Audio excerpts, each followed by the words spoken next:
Well, hello there, and welcome to the Radical World, the podcast. I'm Jose Leal with Matt Perez, my partner, and today we have a unique individual to talk to. I'm enjoying the pre-conversation already, and I think we're going to have a lot of fun. Um, his name is Perry Nopper, or Dr. Octopus. Uh, I feel like calling you 007 right away. Yeah, it sounds like a villain, right? It sounds horrible in a way as well. Oh Welcome, dear. welcome, Perry. Thank you so much. I'm so happy to be here, and I'm looking forward to be radical in this podcast. I can be radical, right? Well, yeah, you can be radical. I think you Sure. are radical, whether you like it or not. Um, Basically, we only invite radicals, so there you go. Okay. Um, Tell us a little bit about how you got not Dr. Octopus or the movement, but what got you to the point where coming up with that was necessary for you. Well, I think it started by being weird my entire life, and I've always been the weird one, and I've always loved weird people. My the connections with others. I was always the most excited about weird people. But then you grow up and you want to be successful in life, and I discovered that that's not a very good combination. Um, and I was struggling for a very long time. Like, I want to be weird, but I also want to be successful. I want to be radical, but I also want people to like me. I want to be creative, but I also want to have a good job. I want to be free, but I also want to drive a Mercedes Benz. So I was a bit lost, to say the least. And how I became where I'm right now is a decision. With a lot of things happened at one point, and I took the decision to just let it all go, give it all away, and I became homeless, and I wanted to disconnect from everything. And that was a very radical move, and not because I wanted to create that move, but it was pure based on curiosity and some kind of strange force inside of me, like, this is what we're gonna do. And I have three kids. It was not a smart move, and a lot of people really hated me for doing that, but I think that's when everything changed in my life. And what was the trigger? What caused that shift for you, where you said, "I'm weird, and I want to be weird, Yeah, and I and you know want to how I stick to framed that." it? I framed it as I want to be an artist, because for me, I was searching, like, what am I going to do? Who am I? And maybe it was my midlife crisis. I was 45 when this all happened. I don't know, but I was searching. My relationship ended in Brussels. The landlord wasn't happy with me. He wanted to break the contract. Everything fell apart while I was trying, to do my best and succeed in all the expectations I had of myself and others. And that was the driving force also in thinking, I want to be an artist.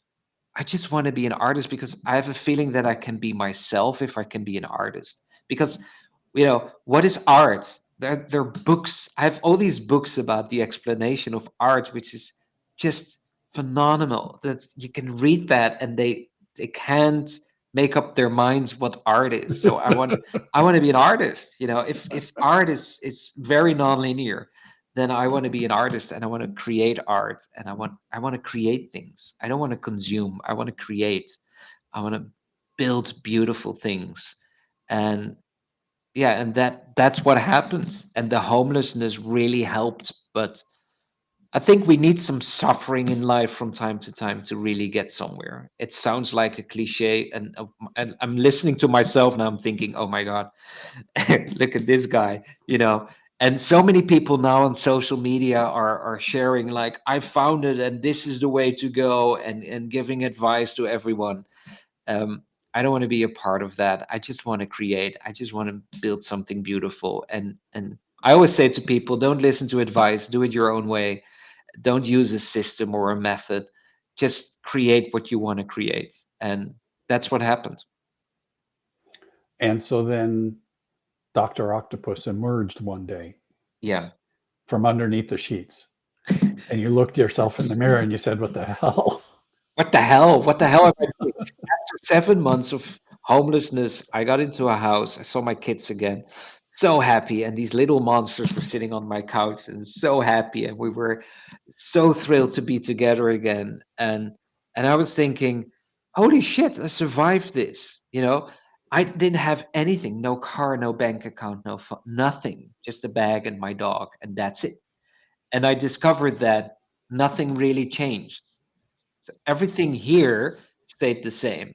Everything there changed. So how people saw me, the interaction with others, that really changed. And that was for me the biggest lesson in life, also to create things. Because before that, you hear people say, ignore the opinion of others, follow your gut feeling, right? And don't listen to others. This is bullshit. Of course we listen to others. Of course we care about what others are saying about ourselves. But in that journey, that was a slap in my face. Like, I didn't change, and they decided that I totally radically changed, which was not the case. I was having the same thoughts, I was having the same feelings. Everything was the same. How I saw things was the same. Nothing changed.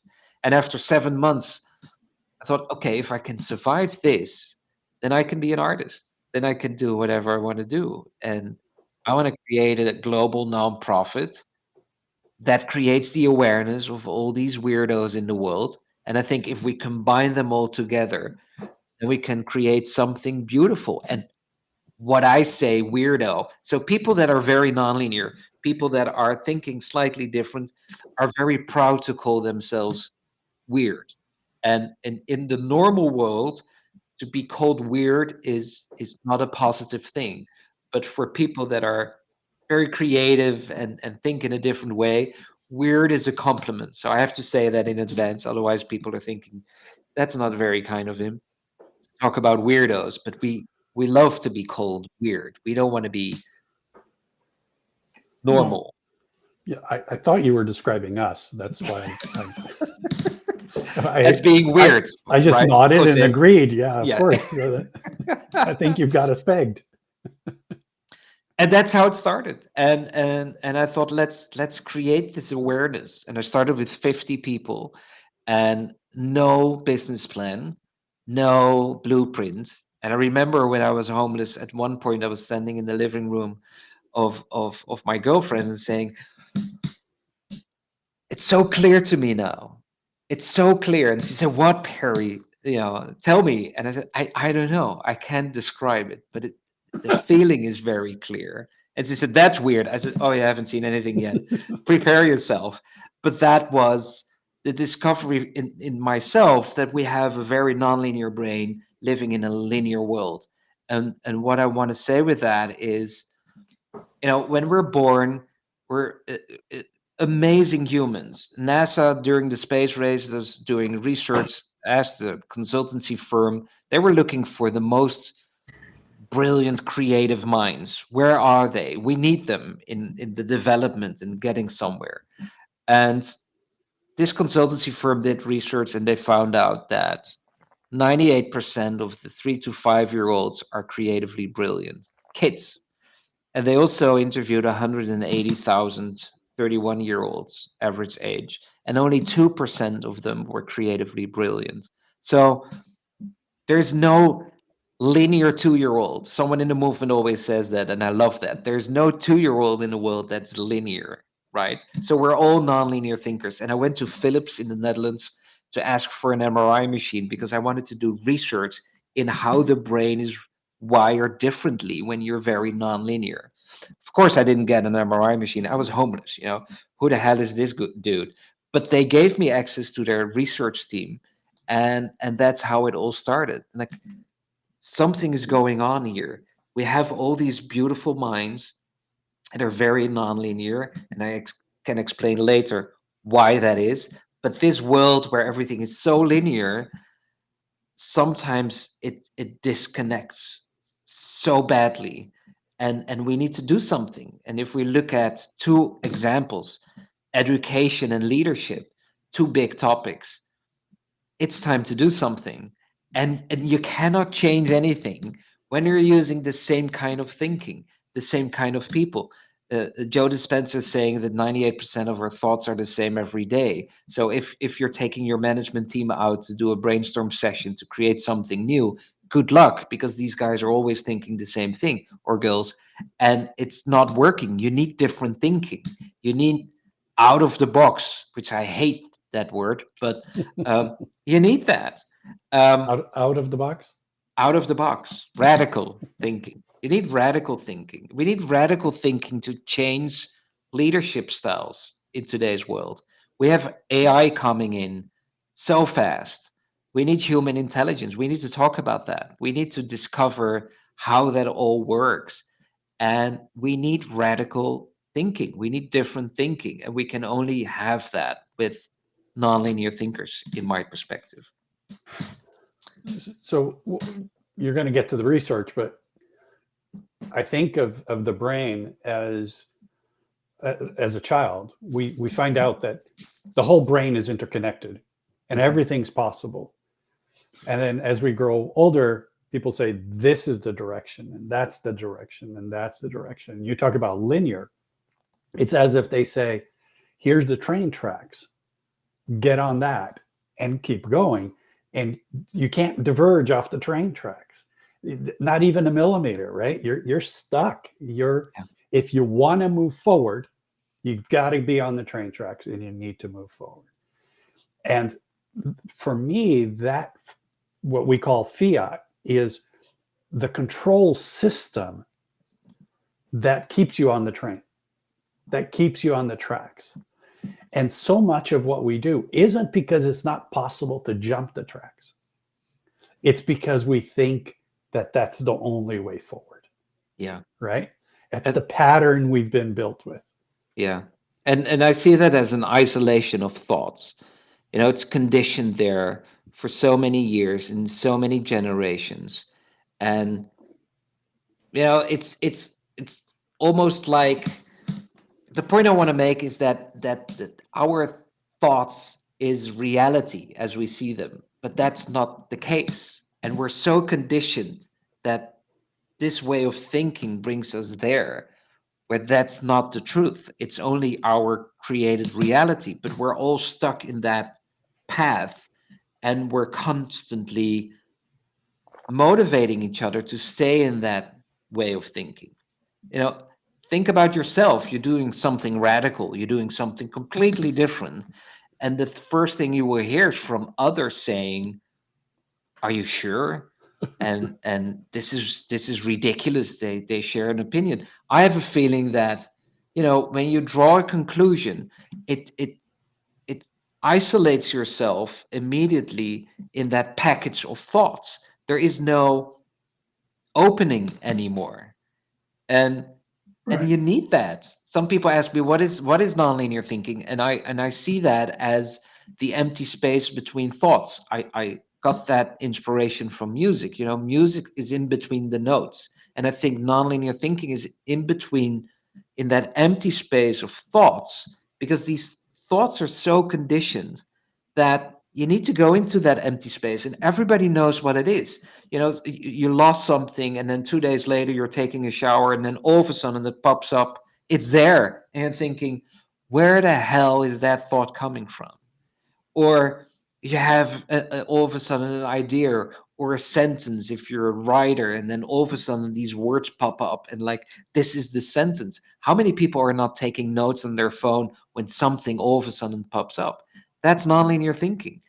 And and I would love to embrace that and talk about it, not because it's only nonlinear thinking. It's the combination. It's bringing that in balance. We need systems. That's fine, and we need to organize things.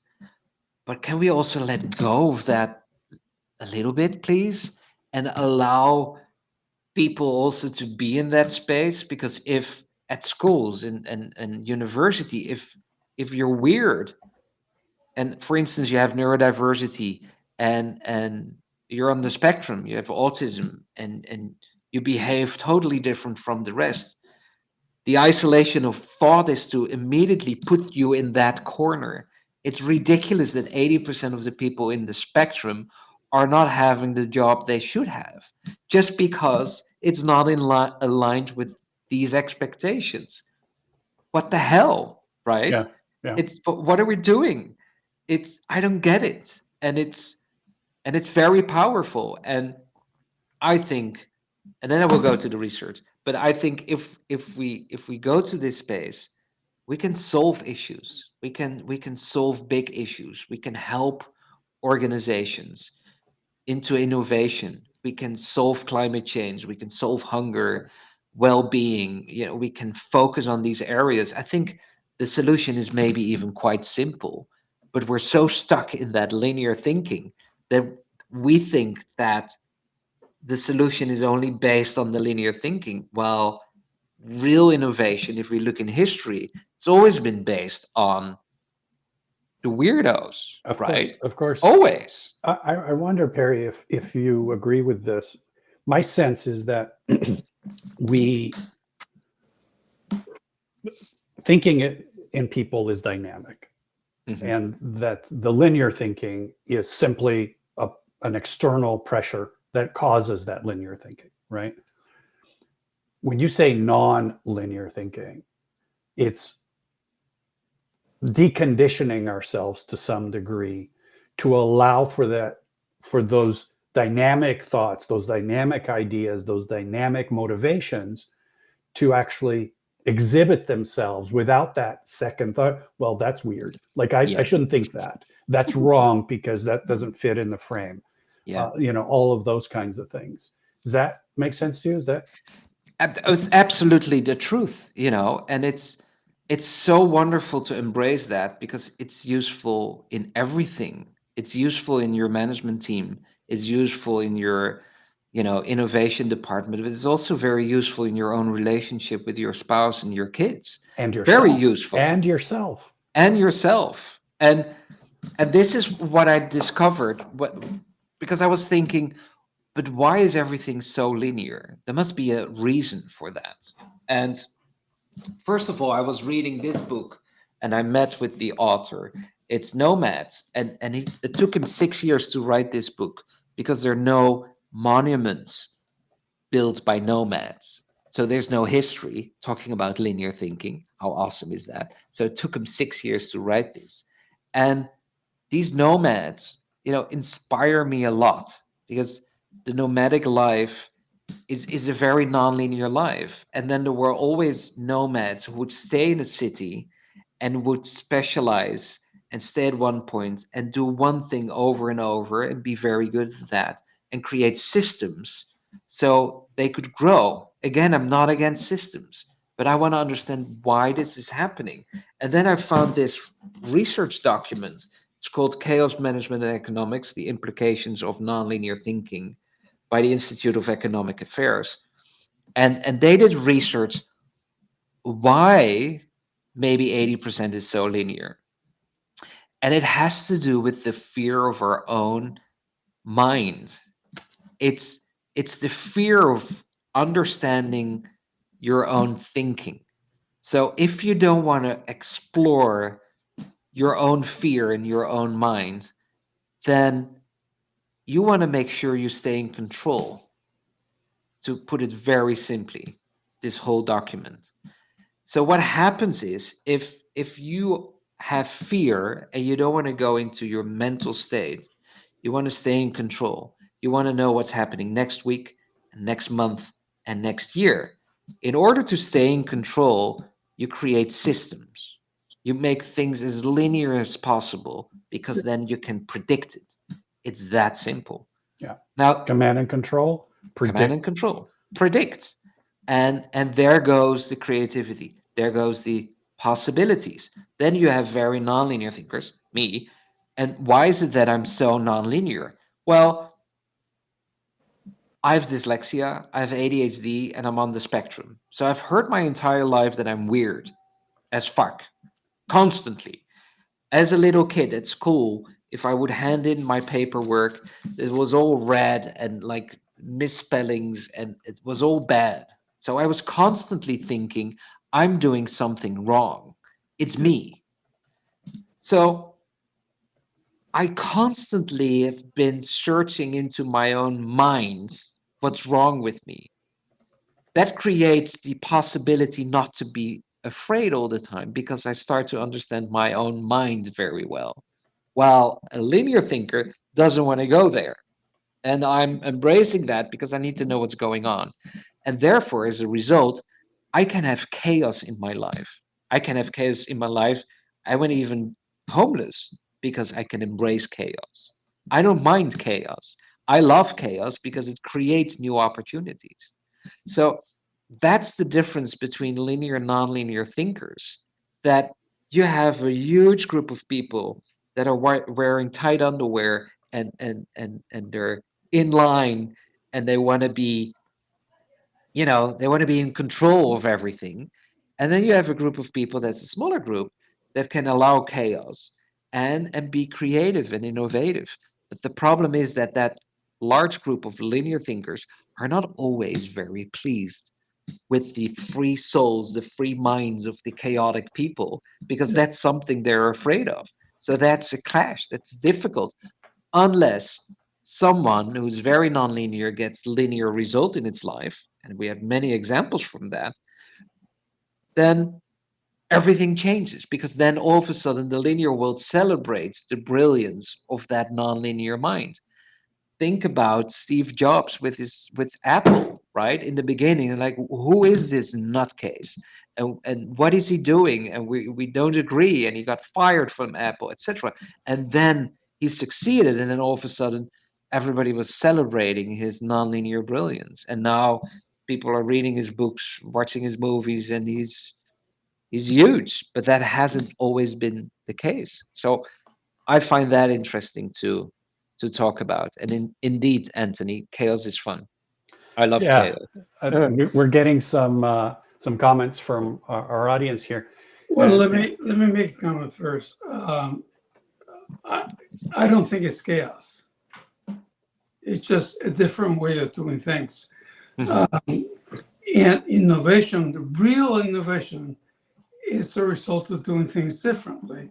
And you're right. People are not bosses, in particular, are not very happy with. Oh no, but that's not going to make us money. And I think that's the primary thing that keeps us in line. That rail is can you make money for me? Can you make money for me?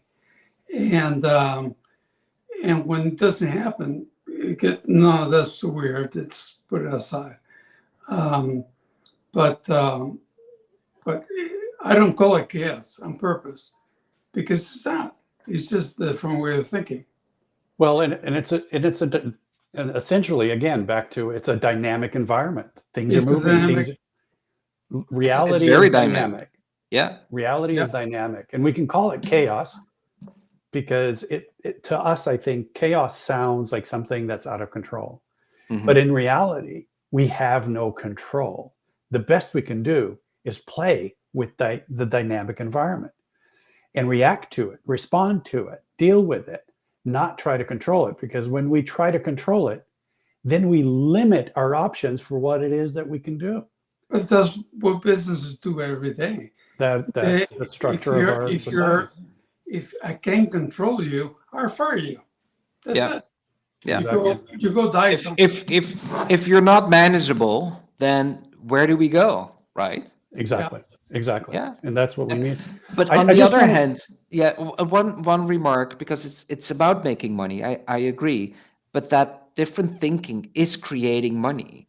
It just needs to there needs to be a safe space to have the different thinking, and what we've been done so far is with the Octopus movement, we've created a black box, a think tank, where we have like 40 very nonlinear thinkers, and then we come all together. We've created our own system in going very fast. So within 50 minutes we come together, we solve problems, and we have like 320 ideas. We bring that together with a whole team of very intelligent people, and then write a white paper, a recommendation, or a report, and give that back to the organization. Like, this is what you could do based on the different thinking.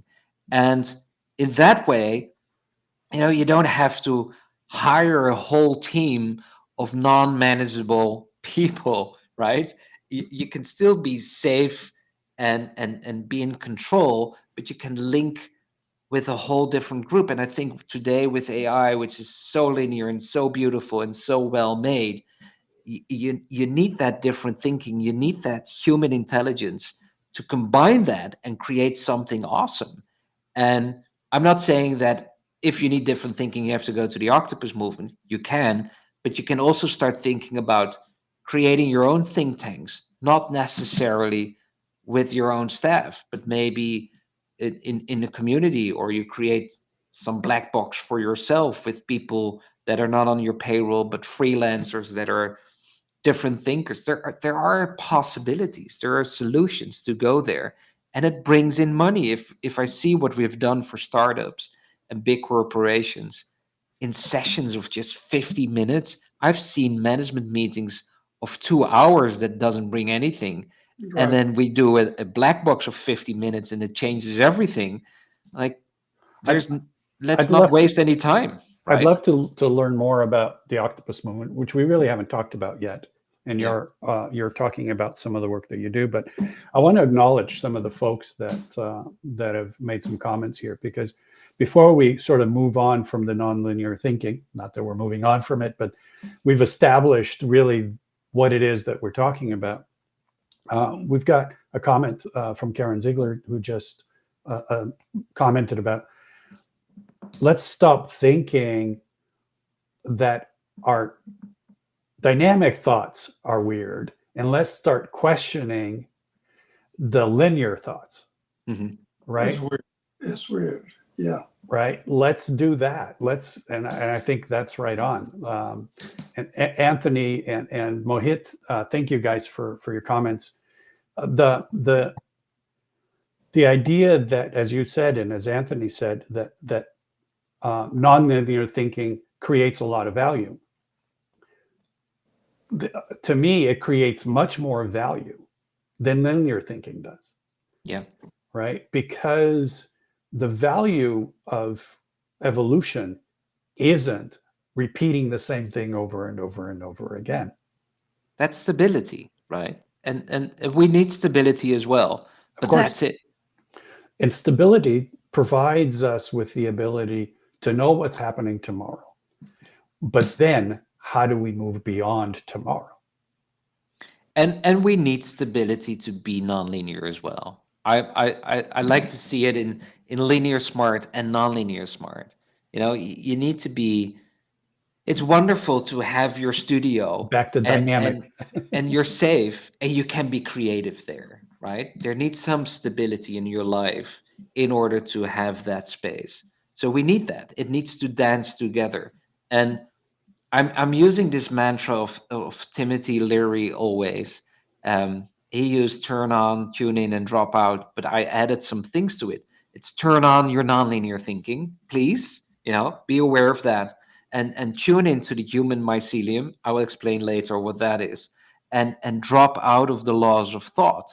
George Boyle wrote the laws of thought in 1815, and it's the binary thinking, and it created a lot of possibilities, computer language, etc. But we're so stuck in binary thinking that I love to say, drop out of the laws of thought. If you have a thought right now and you're thinking, he's weird with his cap and his Dutch accent, that's the laws of thought. You're immediately judging, you're immediately drawing your conclusions.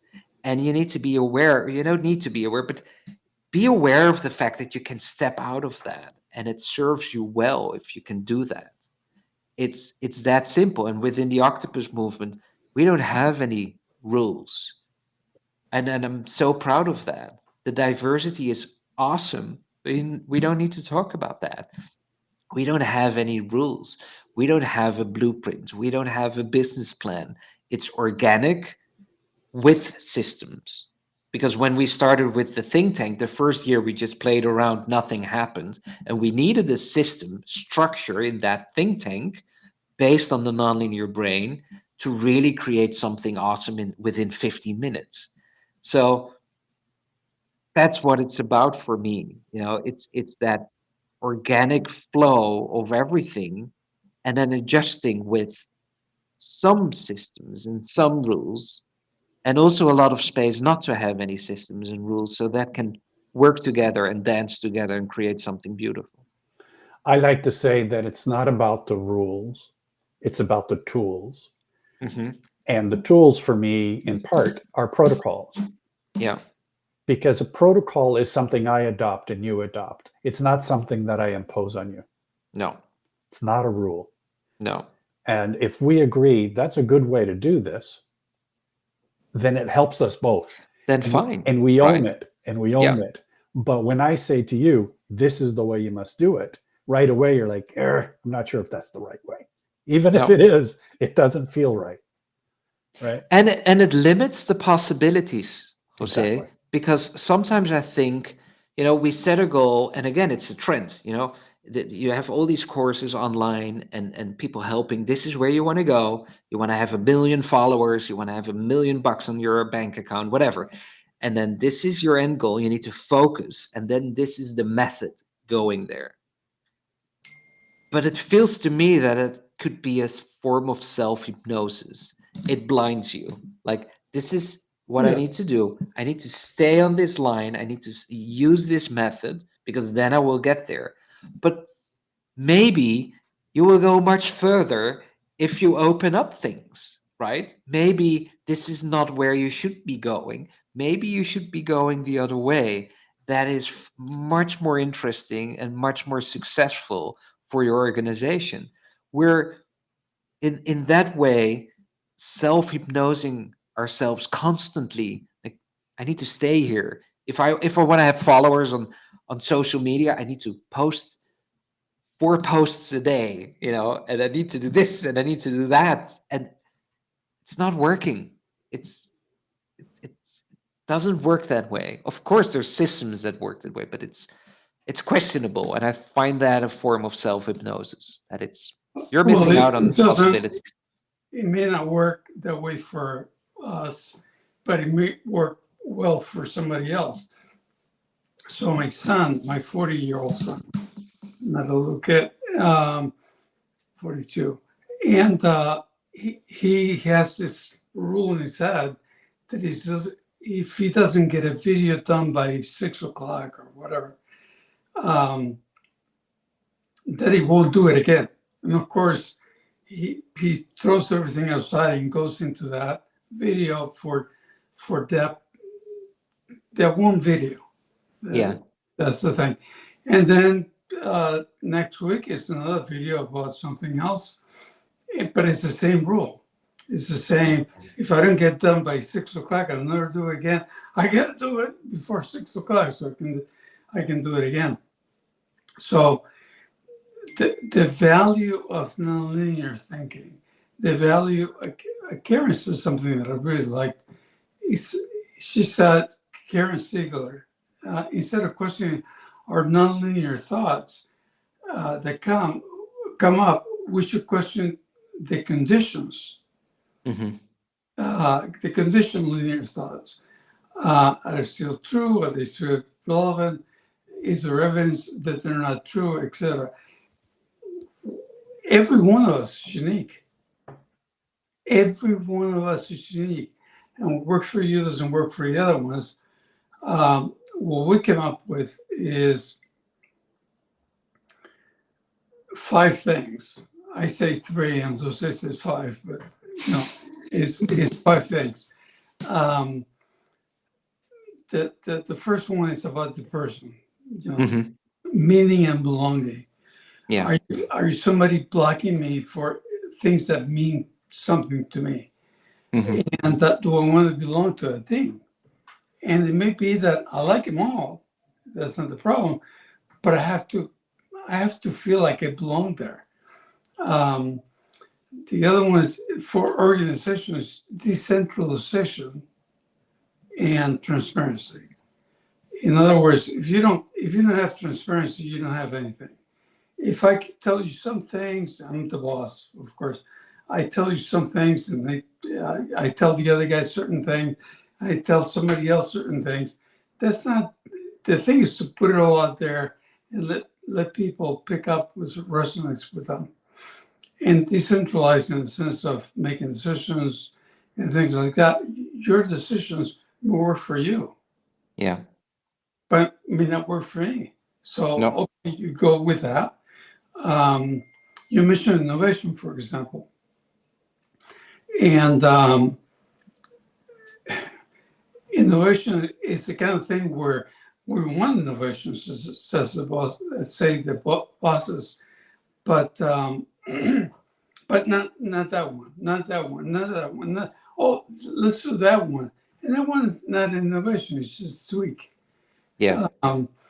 So that happens a lot, also. That innovation in regular companies are not innovations; they're just tweak.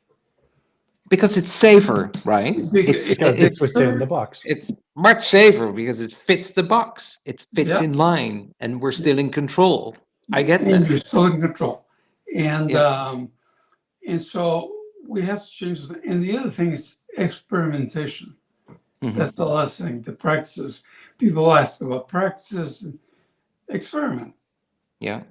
and treat everything like an experiment, because even when we're doing the same thing over and over and over, a machine can do that well. Okay, and we invent the machine for that, but people cannot. And treat everything like an experiment, and you either learn how to not to do it, or you learn how to do it. So you learn in either case, but you got to start by thinking: this is an experiment. Is it going to come out, or is it not going to come out? So the stability you were talking about, um, I'm not a big fan of stability anymore. Um, in certain things, like we eat certain foods and don't eat certain foods. Um, if that's stability, yeah, that works for me too. But it's stability of we sat in the desk and we designed this thing this way because it's got to fit in this box, and that will try to fit in the box. I worked at Sun Microsystem, a neighbor of yours. Well, Andy Bechtel Chime was a neighbor of yours, and he treated everything like an experiment. So he designed a power supply once that didn't fit in the box. Hmm. So he made the box bigger. Yeah.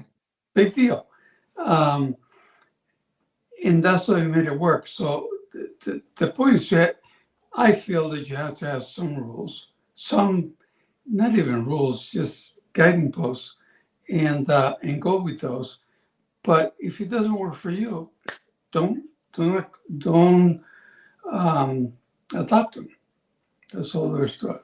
You know what I would love, guys? This is if we can make that happen, and if we stay in this language, linear, non-linear thinking, it would Yeah. be so beautiful if we would create the non-linear manager in this world, and the non-linear manager in this world is capable and has the authority in an organization to press a button and stop the system for whatever purpose. So for a client or for an employee, it would be so beautiful if we could really be aware of the difference between the linear and the nonlinear thinking. Imagine you have a client and there's a problem. The worst thing you can say is, that's how it works, right? That's the system we have in our organization, and this is it. It would be so beautiful if someone could say, I pause the system, we solve the problem. When everything is solved and it works again, we we reactivate the system. Can you imagine what happens in education if we could do that? A Yes. student has a problem, we stop everything, we solve it, and we reactivate the system. That would be awesome. But Perry, Well, I think we need to take a step back even before that, because I love what you're saying. That's kind of Mhm. the Toyota model, right? Anybody on the line can stop the line. Yeah. And that was very, very powerful. But I wonder if even the concept of the employee and the employer, the manager and the managed, Hmm. the client and the employer, that model is also linear thinking, because those are just people. Yeah. And those are people who have the desire to create things in this world. Yeah. And they're being forced to do it within a structure that defines them as an employee or as a manager or as an owner or as a client, rather than as an individual who is seeking to either serve or be served. And that's what we're doing in an organization. We're serving each other in order to serve others. And how do we understand that at that level? Because I think, to me, the level of understanding nonlinear thinking at the level of where we don't even start to put the teacher and the student, but the guide and the learner, because everyone's learning all the time. And there are people who love to guide learners. Yeah. How do we do that? Because the teacher teaches, but do we I need students to learn on their own and from Yeah. each other at different age groups, rather than as a 50-year-old teacher Yeah. teaching 5-year-old children? I agree with you, Jose, and I think it's language. If I see that in my life right now, for my own thinking, for my own linear thinking, it changed when I was aware of the language of linear and nonlinear thinking. It helped me. Like, oh, now I understand. Nobody taught me anything. It was just the decision. That's this part and that's that part. So it organizes the way I see things. And I have three kids, right? And I have three teenagers. So we started to use that My language. sympathies, by the way. No, it's so much fun. I love teenagers. But it's never a dull moment. But we embedded this now in our family, and it's very useful. When my teenager comes home from school and something ridiculous happened, he's now able to say that was very linear from the teacher. And what I'm excited about is that a student can explain to the teacher why this has been difficult for the student, and now the student has language to explain to the teacher, this is why there's friction and this is why he finds it difficult. So it goes both ways. And I think that's beautiful, that you can have a decent conversation with your teacher, not in, I don't agree, I don't like you, you look weird, I don't like your beard, these kind of things. No, it's like, I understand that that's the linear approach of education. My nonlinear brain goes this way, and there's a huge conflict there, and I don't know what to do, but it feels wrong in my body to go there. And there's a decent conversation going on. And it all started just with language, just in understand, because everybody understands. If I need to explain nonlinear thinking, everybody has an idea with their linear isolation what nonlinear thinking is. That's why it's nonlinear thinking, because you understand immediately what it is. So it's language, and that opens up everything. Exactly. I love that. Language is very important. Yes. So powerful. Yeah. Perry, we're having a conversation and the time has run away from us. It's now 44 minutes into our conversation, our half-hour conversation. Our half-hour conversation. So And, linear. So linear, Jose. and I just want to, because we're going to need to wrap up in a few minutes, I really want to hear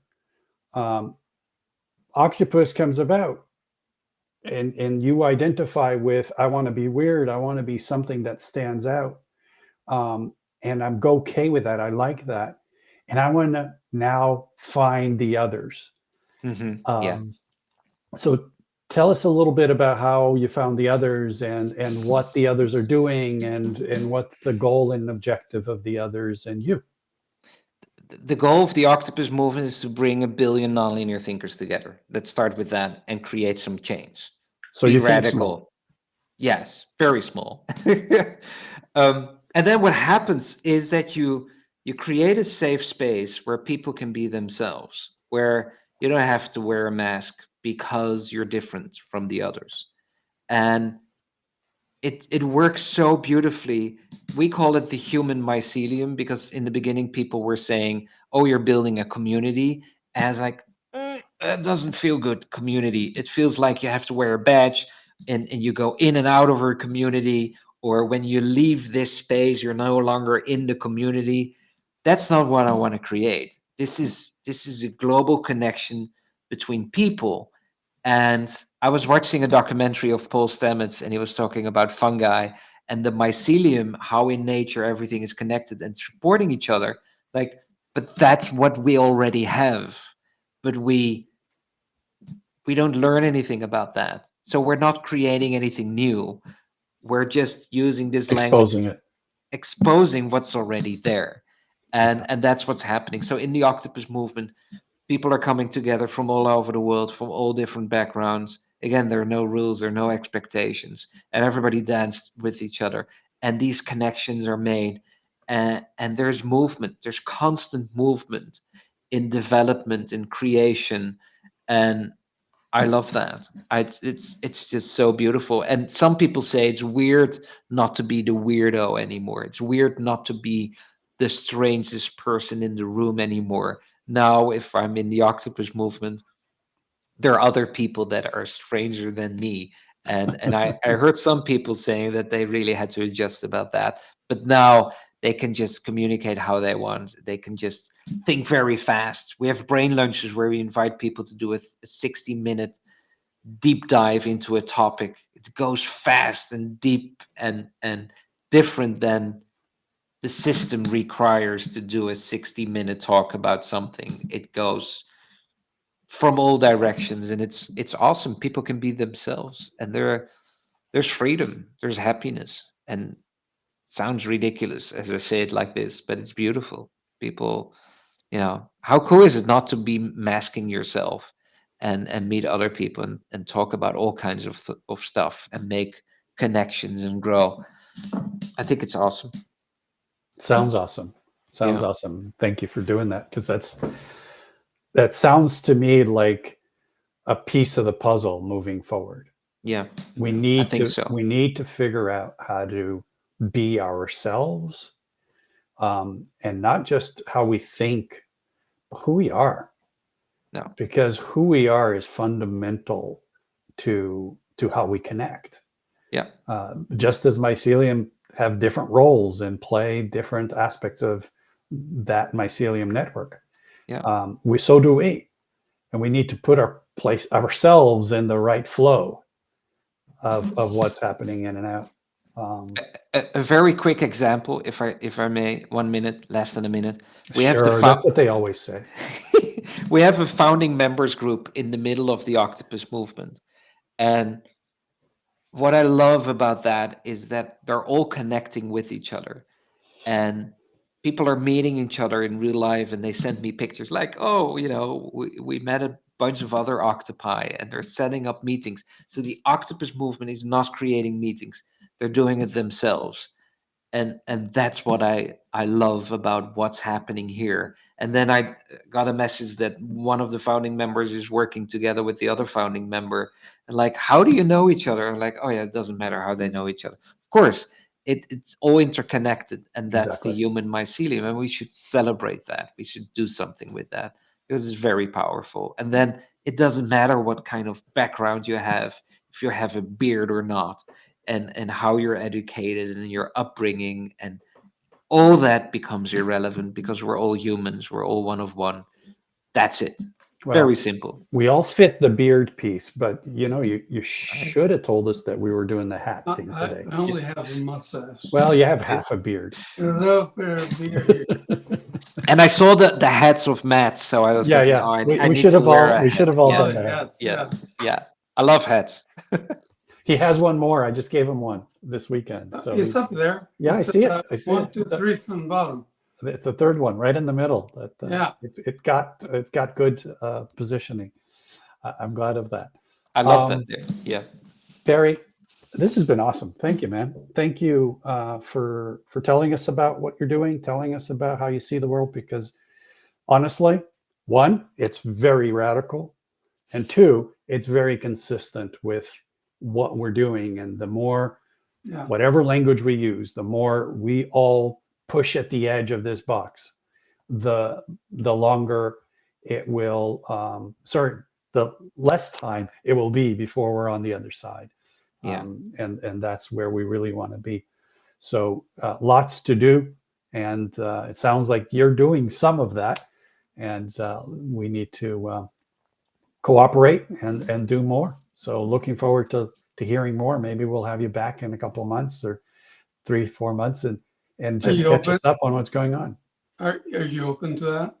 Come Of back. course, it's an absolute pleasure to be here, and thank you, because you're helping me tremendously. This is, we're doing something which is awesome and nobody knows about it, and we're growing every day, but we're not there yet with the billion nonlinear thinkers. We have more than 8,000, which is already fantastic, but Which it's all we for want to grow. it's up to all of us to do this, right? Yeah. We need to help Yeah. each Yeah. other.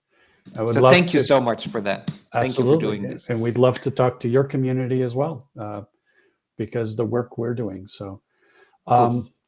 next week, we've got Robert Snyder, founder of Innovation Elegance. Robert is going to be talking about solving volatility, uncertainty, complexity, and ambiguity, or VUCA, as we all know it. And I'm looking forward to that. It's been a while since we've talked about VUCA.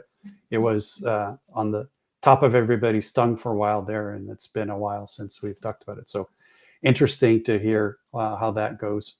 So again, Perry, a real pleasure. Jose, And- thank you. Matt, and- thank you so much. We will find time to catch up again and see how our respective communities can help each other. Cool. Let's do that. Thank you, Radical World. I love that. Thank you, Octopi. Thanks, guys. You Thank have you to so go much. like this.